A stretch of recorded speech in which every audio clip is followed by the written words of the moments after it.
Hi hello ಎಲ್ರಿಗೂ ನಮಸ್ಕಾರ. ಇದು ನಮ್ಮ ಆನಿವರ್ಸರಿ ದಿನದ ಮಿನಿ ವ್ಲಾಗ್ ಆಗಿರುತ್ತೆ. ಆನಿವರ್ಸರಿ ಅಂತೇಳಿ ನಮ್ಮದು ಏನು ಸ್ಪೆಷಲ್ ಇಲ್ಲ, ಸೆಲೆಬ್ರೇಷನ್ ಮಾಡೋದು ಆ ಥರ ಏನಿಲ್ಲ. ಅದಕ್ಕೆ ನಾನು ಎದ್ದಿದ್ದು ಲೇಟಾಗಿತ್ತು. ಸೊ ನಮ್ಮ ಮನೆಯವ್ರು ನನ್ನ ಏಳ್ಸಕ್ಕೆ ಹೋಗಿರಲಿಲ್ಲ. ಅವ್ರ ಪಾಪ ಅವ್ರು ಎದ್ದು ಅವ್ರ ಪಾಡಿಗೆ ಅವ್ರು ಕೆಲ್ಸಕ್ಕೆ ಹೋಗ್ಬಿಟ್ಟಿದ್ರು. ನಾನು ಕೂಡ ಎದ್ದು ರೆಡಿಯಾಗಿ ಆಫೀಸಿಗೆ ಕೂಡ ಹೊರಟೆ. ತಿಂಡಿನೂ ಕೂಡ ತಿಂದಿರಲಿಲ್ಲ. ಅದಕ್ಕೋಸ್ಕರ ನನ್ನ ಕೊಲಿಗೂ ನನಗೂ ಕೂಡ ತಿಂಡಿ ಬಾಕ್ಸ್ಗೆ ಹಾಕ್ಕೊಬಂದಿದ್ರು.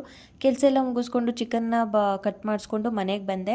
ಮನೆಗೆ ಬಂದು ಫಸ್ಟ್ ಮಾಡಿದ್ದು ನನ್ನ ಕೆಲಸ, ಮನೆ ಫಸ್ಟ್ ಕ್ಲೀನ್ ಎಲ್ಲನೂ ನೀಟಾಗಿ ಕ್ಲೀನ್ ಮಾಡಿಕೊಂಡು ಅಡುಗೆ ಮಾಡೋದಕ್ಕೆ ಶುರು ಮಾಡಿದೆ. ಅಡುಗೆ ಮಾಡೋದಕ್ಕಿಂತ ಮುಂಚೆ ಒಂದು ಕಪ್ ಕಾಫಿ ಕುಡಿದು ಅಡುಗೆನ ಸ್ಟಾರ್ಟ್ ಮಾಡಿಕೊಂಡೆ. ಇವತ್ತು ನಾನು ಮಾಡ್ತಿರೋ ಅಡುಗೆ chicken sambar, chicken liver fry and ಅನ್ನ ಮುದ್ದೆ ಸಾಂಬಾರು ಇಷ್ಟೇ.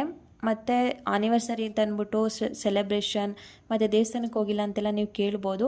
ನಾನು ಪೀರಿಯಡ್ಸ್ 3ನೇ ದಿನ ಆಗಿರೋದ್ರಿಂದ ನಾನು ದೇವಸ್ಥಾನಕ್ಕೆ ಕೂಡ ಹೋಗೋ ಆಗಿರಲಿಲ್ಲ.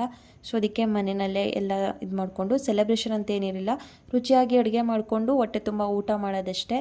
ನಾನು ಮಾಡಿದ ಅಡುಗೆನ ನಮ್ಮ ಮನೆಯವ್ರು ಚೆನ್ನಾಗಿದೆ ಅಂತ ಹೇಳಿ ತಿಂದರೆ ನನಗೆ ಅದೇ ಖುಷಿ, ಅದೇ ಸೆಲೆಬ್ರೇಷನ್ ನಮಗೆ. ಮತ್ತು ಈ ಗ್ಯಾಪಲ್ಲಿ ನಾನು ಒಂದು ಚಿಕ್ಕ ಕೇಕು ಕೂಡ ತರಿಸಿದ್ದೆ. ನಮ್ಮ ಮನೆಯವ್ರಿಗೆ ಒಂದು ಸರ್ಪ್ರೈಸ್ನ ಕೊಟ್ಟೆ. ಆಮೇಲೆ ಕೇಕ್ನ ಕಟ್ ಮಾಡಿ ನಮ್ಮ ಮನೆಯವ್ರು ಕೂಡ ನನಗೊಂದು ಸರ್ಪ್ರೈಸ್ನ ಕೊಟ್ಟರು. ಡೈರಿ ಮಿಲ್ಕ್ನ ತಗೊಬಂದಿದ್ರು. ನಾನು ಏನು ಗಿಫ್ಟ್ ಕೊಡ್ತೀರಾ ಅಂತ ಕೇಳಿದ್ದೆ, ಅದಕ್ಕೆ ಈ ಗಿಫ್ಟನ್ನ ತಂದುಕೊಟ್ಟಿದ್ದಾರೆ. Thank you.